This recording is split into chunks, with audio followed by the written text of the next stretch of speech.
Human rights is, geez, that's a good question. Human rights. Well, that's a tough one. Wow. Права человека.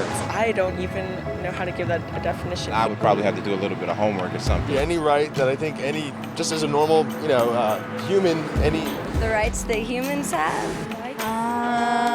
That's a very large debate. Mezclar que son manche. Tú le puedes preguntar a 20 personas y te van a dar 20 diferentes opiniones. Non saprei, una domanda complicatissima. Yes, we just take them for granted that they're there, but we don't even consider what they are.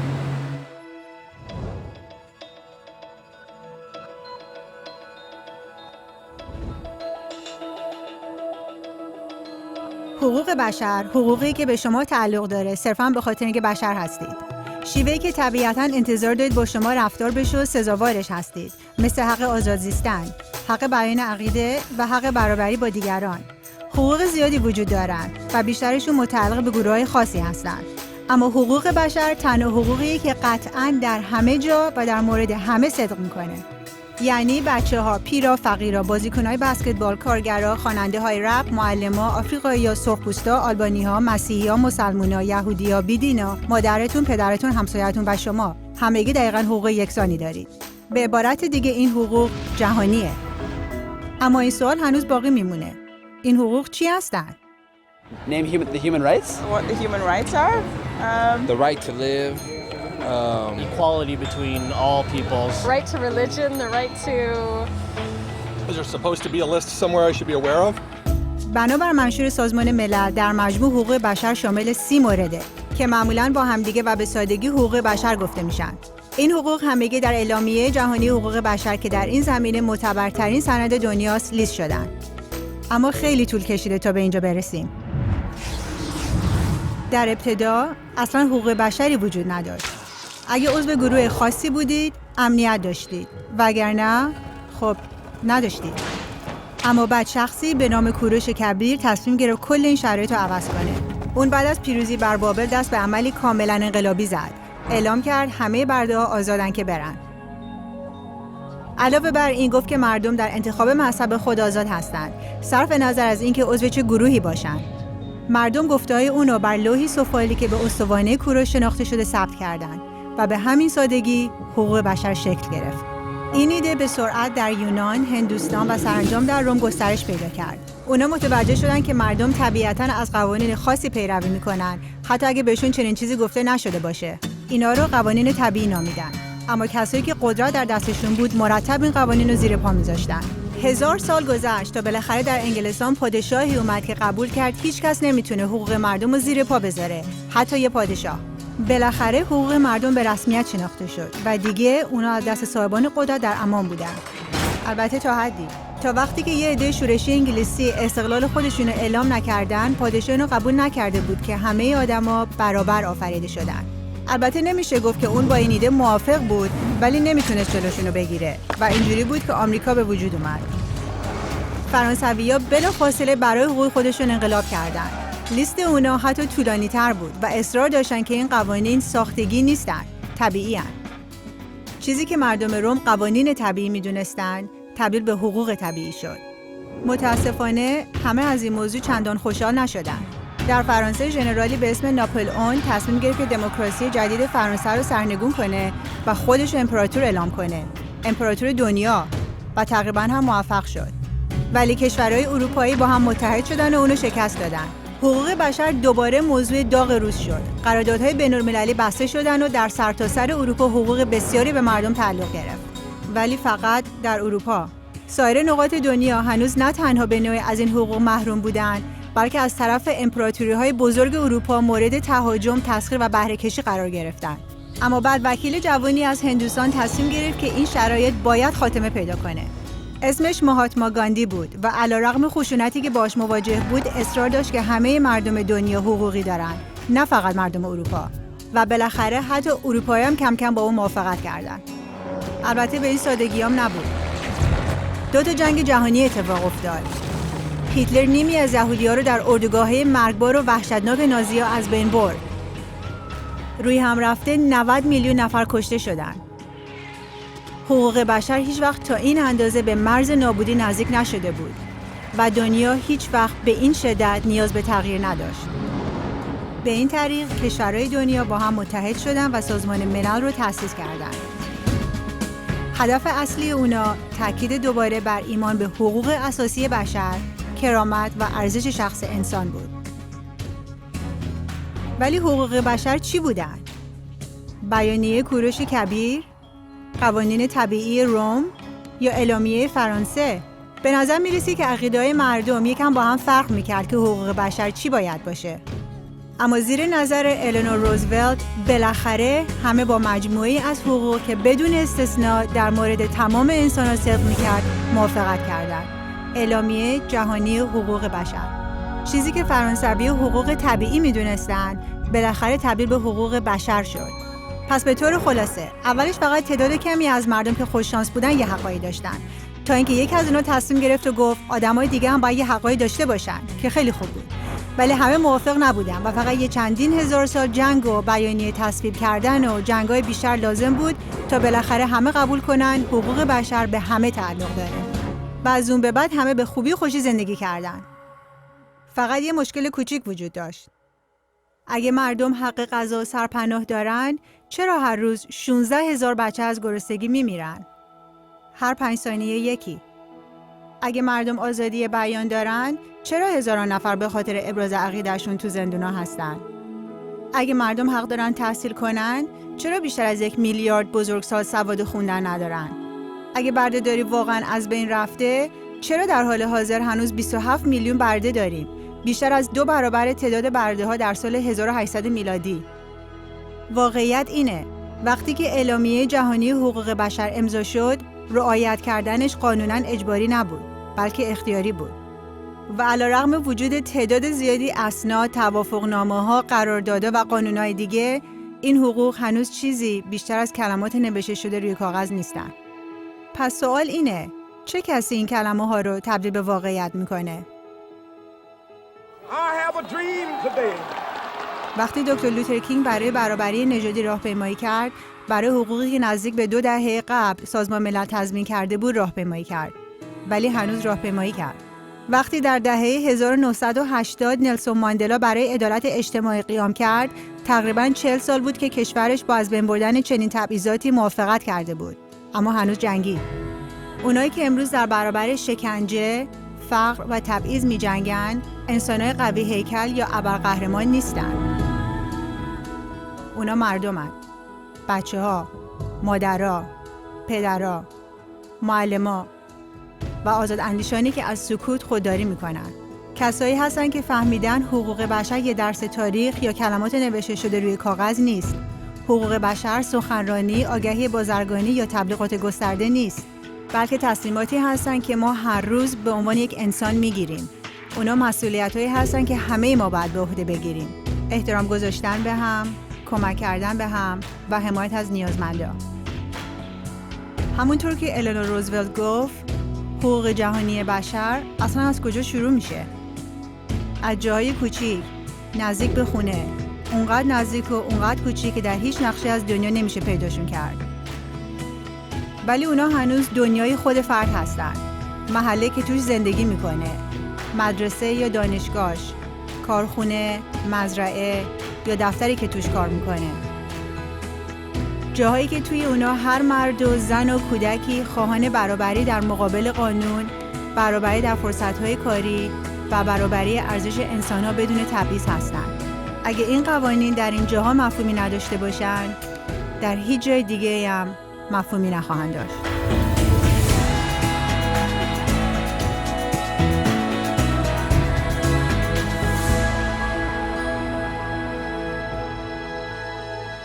Hi, welcome back to the Human Rights Show, where we talk about human rights, specifically the 30 human rights from the United Nations Declaration of Human Rights, which was written in 1948, which was a while ago now. Today we're going to be talking about 2 human rights, number 29, which is responsibility, and number 21, which is the right to democracy. As we're all aware, there's been an election And today wouldn't be fitting without at least covering it, but we're going to be looking at it from the viewpoint of democracy.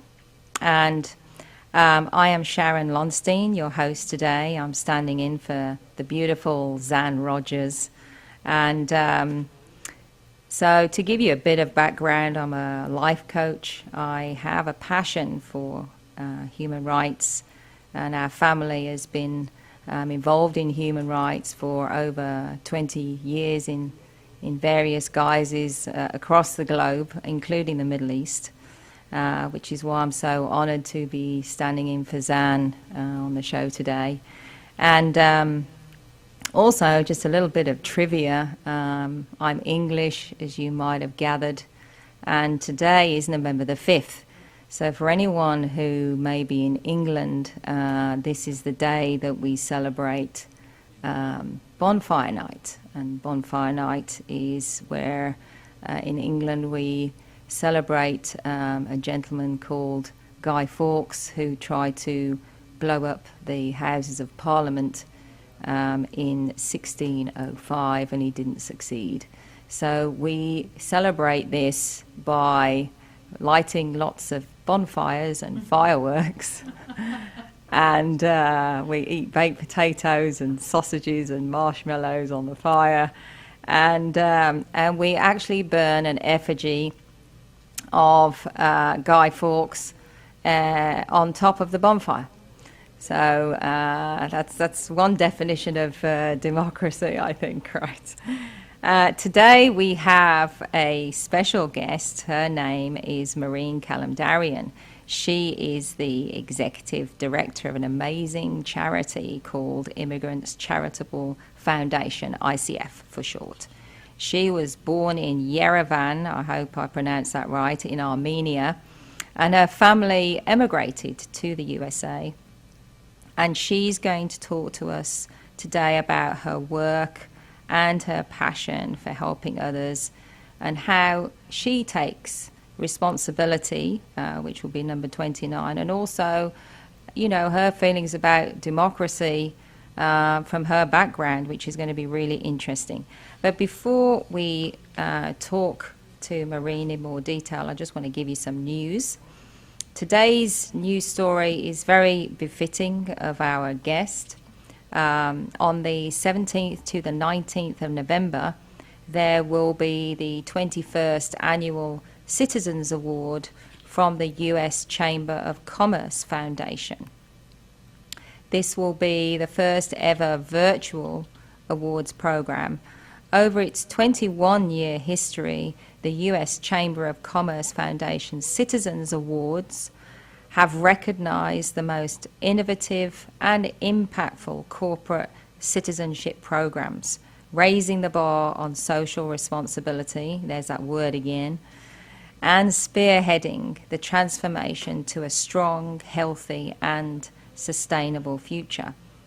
The U.S. Chamber of Commerce Foundation is dedicated to strengthening America's long-term competitiveness. They educate the public on the conditions necessary for business and communities to thrive, how business positively impacts communities, and emerging issues and creative solutions that will shape the future. The announcement of the 2020 finalists highlights how business has and continues to play a leading role in solving our greatest challenges and supporting our communities amid the backdrop of the coronavirus pandemic and economic distress. The categories for the finalists are Best Large Business, Best Small and Middle Market Business, Best Commitment to Education Program, Best Community Improvement Program, Best Community Resilience and Disaster Response Program, Best Economic Opportunity and Empowerment Program, and Best Health and Wellness Program. To find out who the winners are and how they might be helping you in your community and how you can get involved, you can join them on November the 17th to the 19th at the first ever virtual awards program. And you can look them up on www.uscom.org. uschamberfoundation.org. All right. So today we're going to be talking about human right number 29 and human right number 21. And it's very much in line with what we're going to talk with about our guest. It's very apt. So we're going to now play you the PSA for number 29 and number 21.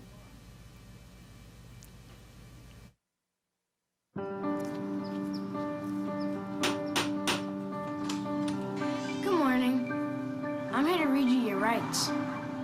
My what? We're all free and equal. Don't discriminate. You have the right to life. You have the right to life and to live in freedom and safety. You have a right to education. You have a right to your own things. You have the right to social security. You have the right to play. You have the right to democracy. You have the right to asylum. You have the right to take responsibility. And no one and nobody can take these rights and freedoms away from you. Why are you doing this? You have a right to know.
I have something to say.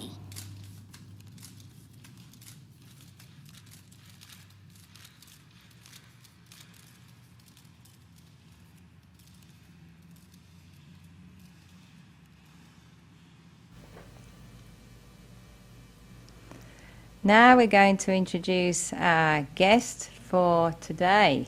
But just before I do, I want to read a quote because I feel it's very apt. Eleanor Roosevelt said, "Where, after all, do universal human rights begin? In small places close to home, so close and so small that they cannot be seen on any maps of the world. Unless these rights have meaning there, they have little meaning anywhere. Without concerted citizen action to uphold them close to home, we should look in vain for progress in the larger world." And that is exactly what our guest is doing in her life, which is amazing. I want to introduce you to our very special guest, Maureen Kalamdaryan. She is the Executive Director for ICF Immigrants Charitable Foundation. Sorry, Fund. Foundation. Foundation. Oh, it is Foundation, Yes, yeah. you're right. Okay, and she was born in 1969 in Yerevan, Armenia. Her grandfather decided that he would bring his family to the City of Angels to escape communism, and they migrated to the US in 1980. She is married, celebrating her 30-year anniversary. She has 2 sons and will be a grandmother in a few months, which I cannot believe. That's just amazing. She is a qualified life coach, similar to myself. We share the same passion, and always knew that her place was in the non-profit charitable world. So we have a lot in common. In February of this year, she was offered the opportunity to expand ICF. And welcome, Maureen Kalamdaryan. Thank you. It's a pleasure to be here. Wonderful. Thank you. So, Berev, I believe that is hello in Armenian. Well right? done, Barev. Barev, okay. So Google was telling me the intonation, but I'm not quite sure whether You did it beautifully. got it correct. Okay, wonderful. So it's so wonderful to have you on our show and to bring us news about what you're doing and what your charity is doing.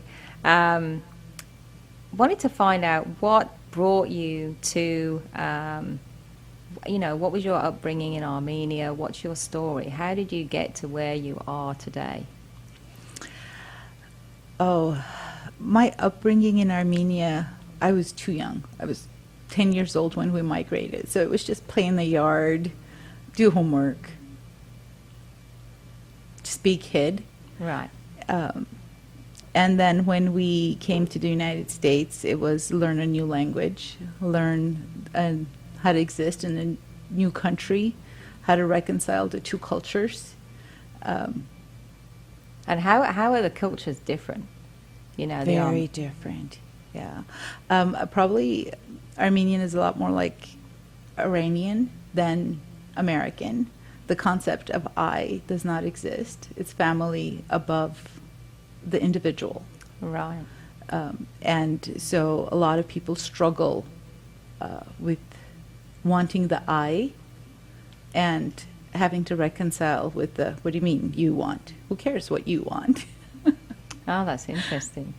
But it's good to have strong family, right? Oh, absolutely, Yeah, absolutely. I think there's the a Italians, balance. the Italians are similar, right? Italians, Greeks, Mexicans, everybody who is family first. Yeah. A lot of cultures Yeah. have that in common. Yeah, totally. It's something that we've lost in England, and I think perhaps to some degree in America. And it's how do you get a balance, right, between having a great and supportive family, but also being able to, one of the other human rights is to be an individual, right? So it's a balance. Yeah, Absolutely. Totally. And how I'm interested to find, like, so you're in Armenia and you're at school, so how did you get to then, be working in a charity and becoming a life coach? It's quite a Adventure. leap. Yes. When I was 17, I knew I was going to be in mental health somehow. So I decided to become a psychologist. Got my bachelor's, then had 2 children. Right. Had to put my education on hold to raise my boys. And when they were grown, the idea of going back to school for 7 years was a little daunting. I was introduced to the concept of life coaching and absolutely fell in love with it. I had been doing it my whole life to a degree, but having the opportunity to develop those skills and put it to work was profound for me. As far as working for a nonprofit, I interviewed for a job when I was in my early 20s, and I fell in love with the concept, with the idea, because it was foreign to me. I did not know what nonprofits existed, or why they would work, or what they would do. But then I decided to pursue the money, and my careers went in different directions, and I was fairly successful. But having come to this place in my life, I was given the opportunity to go back to what I was meant to do. And now I wake up happy. Wow. I go to work with joy. I look forward to work. Wow. Nothing's too hard.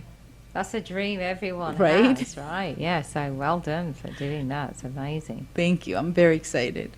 And then tell us about ICF and its history. Where did that come from? And your founder?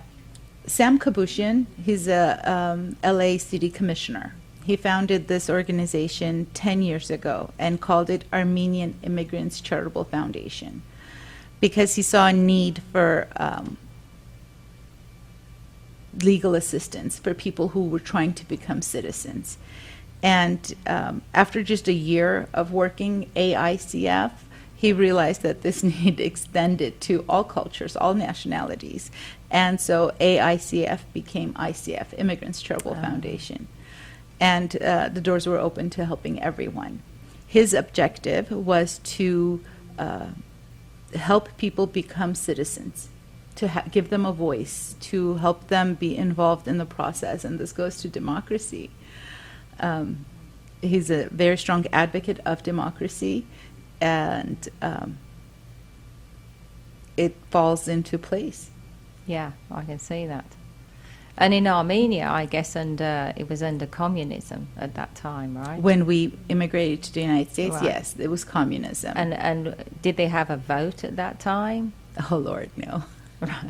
Which they do now. Right? They do now. They yes, do now. Yes. But at that time, they didn't have a vote. No, Right. no. You were told just about everything, Right. and there was no freedom to practice religion. We had churches. Armenia's always had churches, but if you were practicing actively, you could not have a career or a successful career. You couldn't. You were limited. So religion was pretty much hidden in the culture. Which is actually, we're covering a lot of human rights here, because that's the right to one's religion, or to believe what you want to believe, and that might include not believing in anything. Absolutely, right? absolutely. And that, how we manage that is always quite interesting, because one has to respect the other person's view, right? Absolutely. Which can sometimes be hard, especially if it goes against your own beliefs, what you're believing. But in order to have your own human right, it means that you have to give it also to the other person, because they have the human right to believe what they want to believe. So so is it, I'm interested to see, coming to the US and seeing all the benefits that are here of democracy, freedom of religion, and then do you still recall those times in Armenia, those times when things were not as free as you have now? Very vaguely. I was fairly young, and we were very sheltered, but I remember the elders talking about families disappearing to Siberia. That's where they would be evicted to. Oh, wow. To work the mines in Siberia, because the weather there is just atrocious, and nobody goes there willingly. So if you offend, you would be deported overnight. Right. Wow. So there was always that little bit of fear growing up of being, you don't know who's listening, being always proper. Yeah. But now it's just, I love America. Yeah. And Russia has a democracy, which is is an amazing evolution. Yes. It's a wonderful and Armenia evolution. too. Yeah. And Armenia too. Mm-hmm. That's wonderful. So that's good news. We Very. have democracy. Yes, progress. This is good. And then what experiences in your life have shaped you to really want to become involved in ICF? Actually, I have no nonprofit experience. I am singularly unqualified. Maybe that makes you the best qualified, and so you just go with your heart, right? Absolutely, that's what's leading me. Right. We at ICF respond to the community. So I have years of business experience, coaching experience, decades.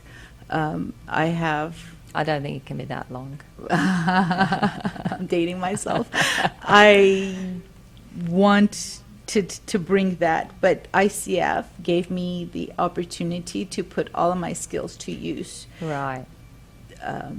It's all about people at the end. So That's true, I'm not actually. struggling too much, which I thought I would struggle a lot more than I am. Yeah. But I'm not struggling. It's just people helping people. Yeah, that's beautiful. And how do you think your activities? I'd love to hear some anecdotes of how you've helped individuals in this community. We give out food to about 150 to 200 families every week. Wow, that's a lot. And the line is 3 hours long. I get to work at 9 a.m. and it's about 35 to 40 people long. We don't start distribution until 11 a.m. And they stay in 100-degree temperatures. And people have this conception of, or misconception of, what kind of people would go stand in line for food. These are the sweetest, the humblest people, kind, hardworking people. And this pandemic has just wreaked havoc in their lives.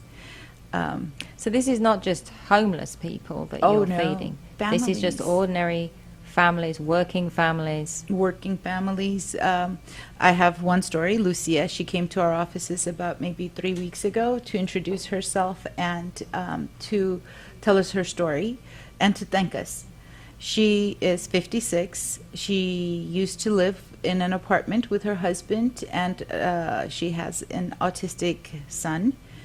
And in August, there was a fire next door. The fumes were intense. The smoke inhalation. Her husband passed away. She Oh. was in intensive care for about 4 days, and now she has no job, no apartment, a dependent person to take care of, and no husband to help her. She was getting food from our line for months. And so she wanted to come in and just say thank you for doing this because we're not hungry. Wow. So that's the type of people that you're helping, yeah. There was another family that had 4 children. The dad was disabled. He had an injury. Mom was providing for the family. COVID hit. Mom doesn't have a job. 4 children. And they're not on any kind of public assistance. They were making ends meet, working hard. But with COVID, with the pandemic, with the job and the economy structure being changed so much, they were stuck. And so they get food from us, and the money that they do have coming in, or whatever little that they are earning, goes towards rent and utilities. So it helps them stay afloat. Wow, so it's a really important job. And especially for people who, they're working people and through no fault of their own, actually, they've ended up in a tragic situation. So I guess this just stops them going down to the next level. It's like a safety net, right? Absolutely. Right. Yes, very well said. Yeah. A lot of the people that come to us to get food are either families or elderly or disabled. Most of their Social Security, you know what rents are in Los Angeles, goes towards rent. And they don't have a lot of discretionary funds. One grandmother told me that since we started our food program, it's the first time that when her grandkids come over, her table is not bare. Wow. That she has fruit on her table for her grandkids. She stays in line for 3 hours for those kids. Wow. Now, we have changed it. We're trying to do appointments so we don't burden the people with long waits. But it's our first week of doing appointments versus standing in line for those long hours. We're learning. ICF was not a food bank. We respond to whatever the community needs. They needed food. We started a food program. Wow. Well, that's very smart. It's what was necessary. Yeah, yeah, wow. And then how would you think that if people knew the human right number 29 responsibility, if people understood that, really understood it, how do you think that could help you in what you're doing, or start to help shape our community so that we all can do a little bit more? I am a little bit more blessed in the sense that because I'm in the nonprofit world, we get a lot of people that come who want to volunteer. They are already taking responsibility. I get the people who are more aware of that or know about that. They might not recognize it as a human right, but it is something that they are interested in participating in. And that is a small minority, though. If more people knew what they could do, if they knew what their power was, they could change the world. Yeah. Yeah, literally. that's for sure. Yeah, absolutely. I agree with you. But to some people, it is innate. Like, I think these rights, there's something that we know innately, right? It's when you read them, these 30 human rights, it's not something like, oh, that's a good idea. It's like, well, yeah, of course. Yes, absolutely. And for some people, they just know it's just in their soul, right? A lot of cultures prohibit involvement. The whole concept of communism, don't get involved. Don't get involved. Oh, I didn't know that. Oh, absolutely, don't get involved. Right. It's not your business. So people who grew up with that culture for 50, 60, 70 years, they're going to tell you, don't get involved. Oh, I see. But you know you should get involved. It's innate, like you said. I agree 100%. We know right from wrong. Yeah. Yeah.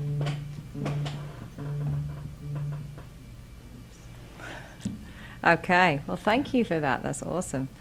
And what's the biggest achievement in ICF? ICF works with court-ordered community service people to keep people out of jail. So if somebody has a minor offense and the judge gives them the opportunity to not go to jail and instead do community service, we take those people. And we take them to the streets in Hollywood, which has a huge litter problem. And we clean. We put about 800 hours of labor on the streets in a month. And that makes the whole environment safe for our children.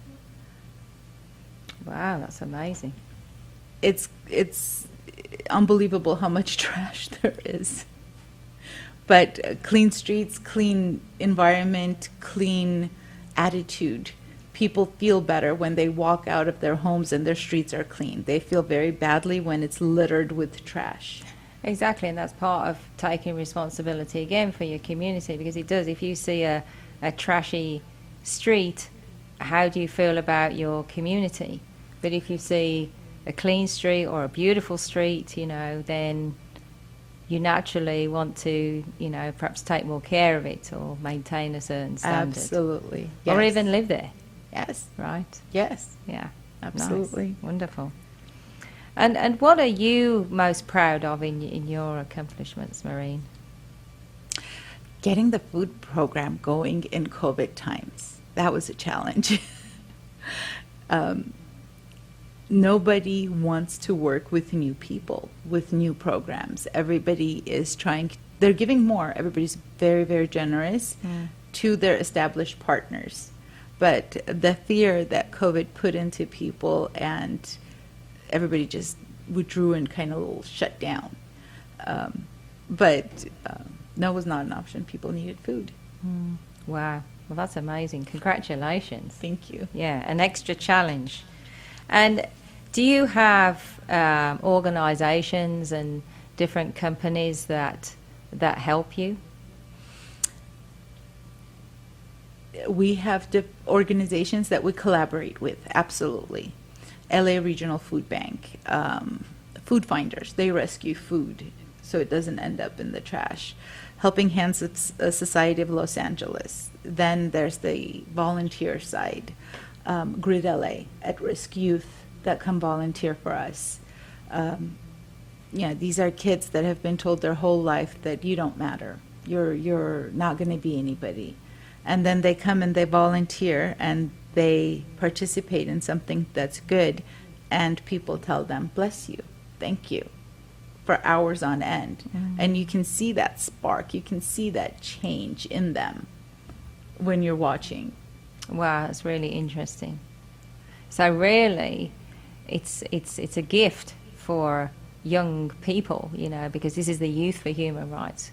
We're trying to, educate our youth on what these human rights could do. So if they could actually get involved and help you in a program, perhaps various schools, it can actually really rehabilitate. What you're saying is it can rehabilitate an individual for them feeling proud about themselves and what they can do. Absolutely, absolutely. I get a lot of students who, high schools in LA require you to have a minimum of 10 hours.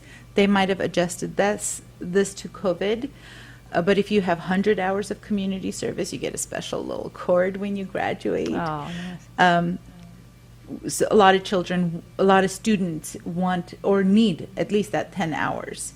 And we put them into programs. One of the things ICF wants to do is give out 1,000 toys to 500 children.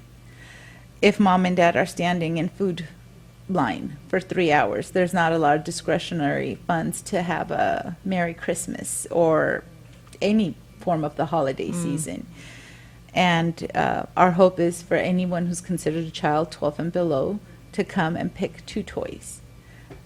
I put high school kids on these projects. Whether they collect in their communities or any which way they want to collect the toys that we can then distribute, they get credit for those hours and actually come after to volunteer. Oh, wow. When their hours are complete, where there's nothing in it for them, they still come after and volunteer. That is just beautiful. Well, it just shows you must be a great organisation if even after they've done their service, they're coming to see you, right? That's amazing. Even the court-ordered community service people, they work for us because the court ordered them, and they do labor. But when their hours are done, when they have no obligation to us, they will come and participate in our food program. So basically what you're saying is, by us employing the human rights, number 29, responsibility, it actually creates this desire to help others. It's one of the greatest gifts, right? That's one of the things we hear a lot is the greatest gift is to help another. And sometimes it's like, well, why is that? You know, I much prefer it on the other flow, you know, like to receive. To receive. But what you're saying is, you know, even people who've done bad things actually getting to grips with actually what is it really like to be involved with a community and helping others less fortunate, they actually get a kick out of it, right? I don't think they can understand until they experience it. Yeah. I don't think it's something that they would go search and find and participate in. But once they experience it, they're like, oh my God, this is awesome. This is, I'm coming back. Yeah, that's just... And And that's do- really rehabilitating somebody who's perhaps a criminal or gone down the wrong road for whatever reason. That's a beautiful thing. Absolutely. Yeah, that's a real Absolutely. turnaround story. Yes. So wonderful. And so you will be looking for, would you like schools to contact you or moms of children to contact you who could We're maybe inclusive. talk to different schools, how they could get involved or you could get on their program? Absolutely. We're inclusive. We're looking to grow. We always need volunteers. Right. And maybe a 17-year-old or a 16-year-old who's wrapped in their own little world doesn't really understand. But once they come and experience it and see kids in line that are just like them, it changes them. Wow. That's wonderful.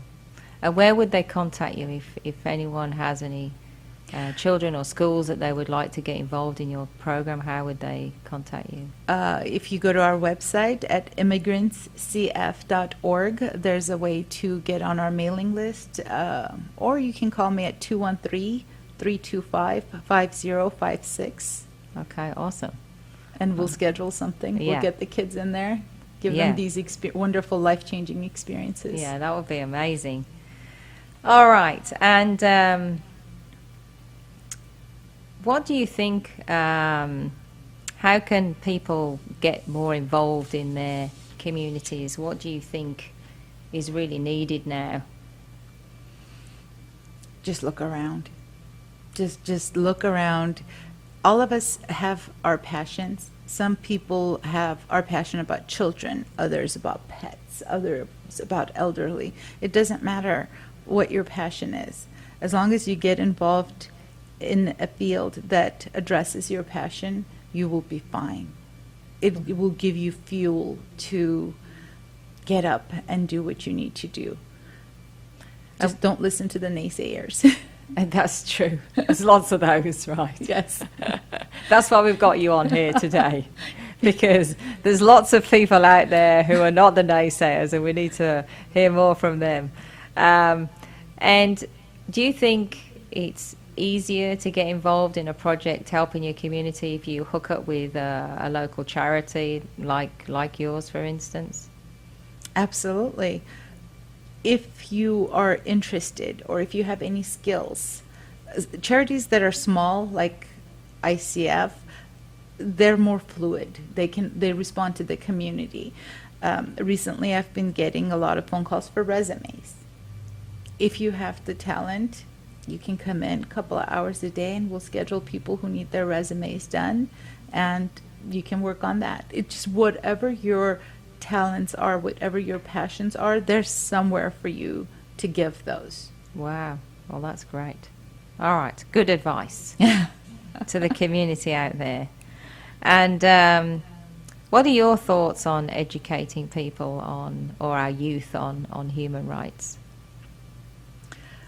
Can you imagine a world where everybody takes responsibility? Everybody gets up and puts a little bit of time and energy into something that they're passionate about.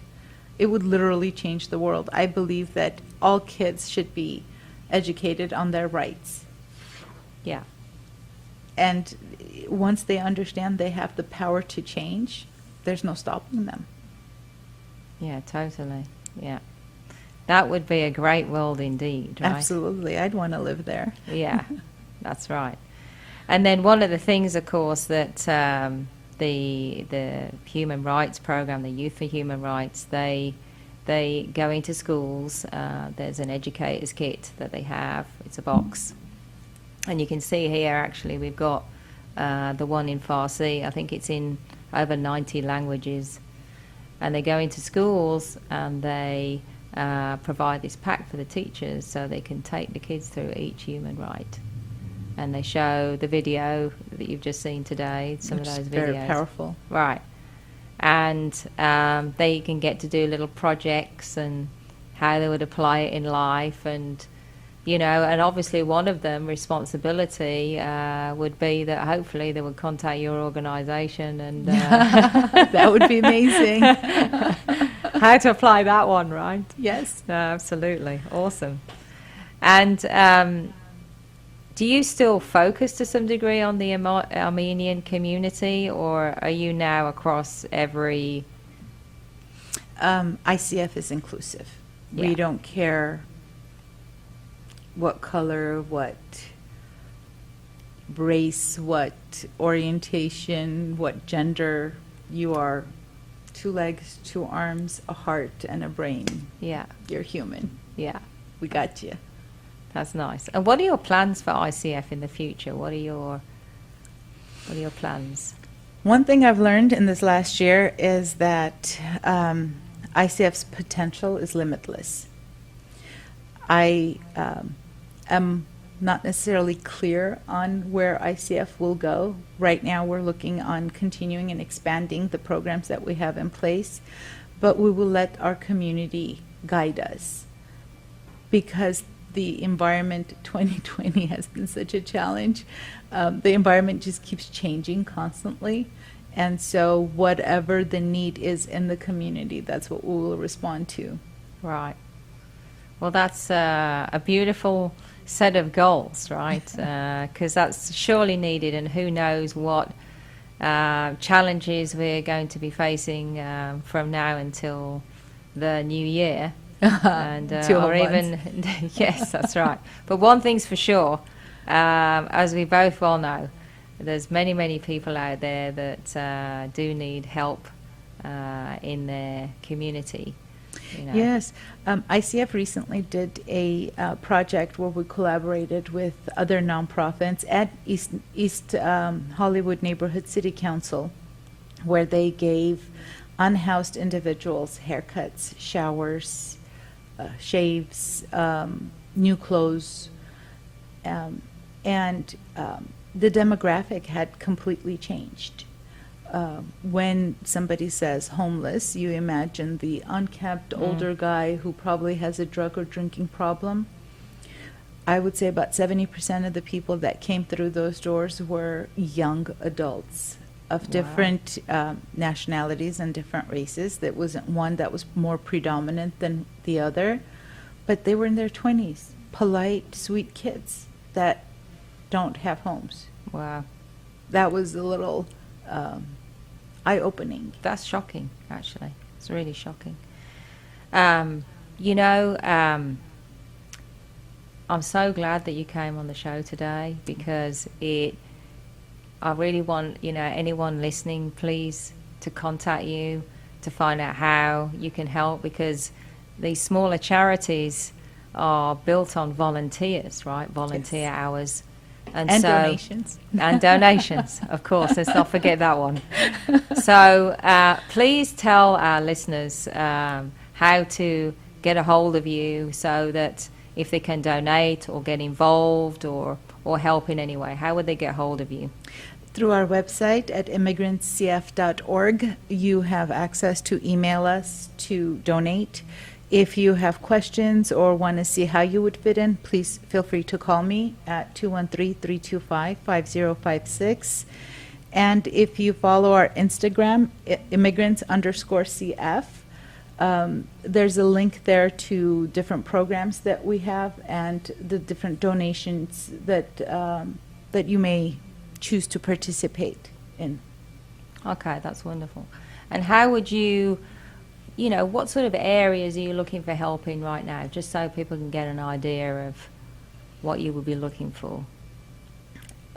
Every Friday, we need people to give out food. And that can be high school age kids who need their volunteer hours, or it could be, we have a woman that comes to us, she's 70, she's retired. During COVID, she lost 2 brothers.